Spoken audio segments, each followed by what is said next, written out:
जी मित्रों नमस्कार। लक्ष्य जीएस क्रैकर और यूपीपीएससी लक्ष्य में सारे मित्रों का बहुत बहुत स्वागत है। पूरे विश्व में आज घुमाएंगे, फिर से पूरे विश्व में एक एक देशों को देखेंगे और किन देशों के बीच कौन सी बाउंड्री लाइन है। बहुत क्वेश्चन पूछा जाता है वहां से, एक क्वेश्चन आपके बनने की पूरी संभावना है। हम लोग चलते हैं पूरे विश्व की इंपॉर्टेंट लाइन को देखने का प्रयास करते हैं और एक एक करके हम आपको देश बताते जाएंगे और उसके बीच में रेखा बताते जाएंगे।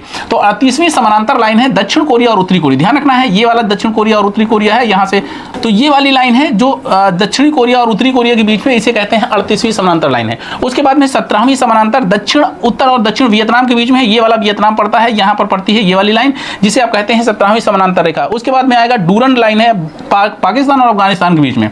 ध्यान रखना ये पहले अफगानिस्तान और भारत के बीच में थी, लेकिन अब डूरंड लाइन ये वाली है जो अब अफगानिस्तान और पाकिस्तान के बीच में पड़ती है। उसके बाद आप कहेंगे कि भारत की सबसे लंबी रेखा किसके साथ में है, तो बांग्लादेश के साथ में है। लेकिन चीन की लाइन को क्या कहते हैं, तो भारत और चीन के बीच में जो लाइन है उसे कहते हैं मैकमोहन लाइन। उसके बाद में फिर रेड क्लिफ लाइन आती है जो भारत और पाकिस्तान के बीच में है, तो ये वाली लाइन है, ये वाली लाइन भारत और पाकिस्तान के बीच में है, इसे आप कहते हैं रेड क्लिफ लाइन। उसके बाद में है 20वीं समानांतर रेखा। ध्यान रखना है ये बहुत कम मिलती है आपको, तो 20वीं समानांतर रेखा ये यहाँ पर पड़ता है सूडान, ये वाला सूडान है और ये लीबिया है, इसके बीच में ये पड़ती है, इतनी सी लाइन है जिसे आप कहते हैं 20वीं समानांतर रेखा।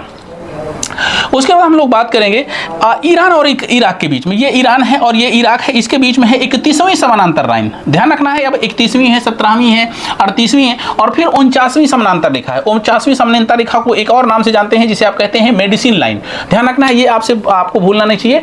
और 49वीं समानांतर लाइन है मेडिसिन लाइन, अमेरिका और कनाडा के बीच में है, सबसे शांति रेखा और सबसे बड़ी रेखा है ये।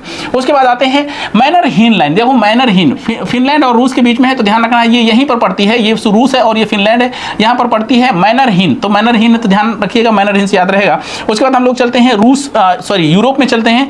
यूरोप में मैगीनाट रेखा है, फ्रांस और जर्मनी के बीच में है और फ्रांस और बेल्जियम के बीच में है। ये जर्मनी है और इधर बेल्जियम पड़ता है, तो ये वाली लाइन कुछ यहां पड़ती है, जर्मनी पड़ता है, ये वाला भाग जर्मनी है और इस साइड में जो है क्या पड़ता है, बेल्जियम पड़ता है। तो दोनों के बीच की रेखा को हम मैगीनाट कहते हैं। और साथ में ओडरनीस लाइन है जर्मनी और पोलैंड के बीच में, ये पोलैंड है, ये जर्मनी है। यहां से आप कहेंगे तो ये वाली जो लाइन पड़ती है बाउंड्री लाइन है, इसे आप क्या कहेंगे कि ये ओडरनीस लाइन है और जर्मनी और पोलैंड के बीच में। साथ में एक लास्ट लाइन और पड़ती है, उसको भी देख लीजिए, जिसे आप कहते हैं 35वीं समानांतर रेखा।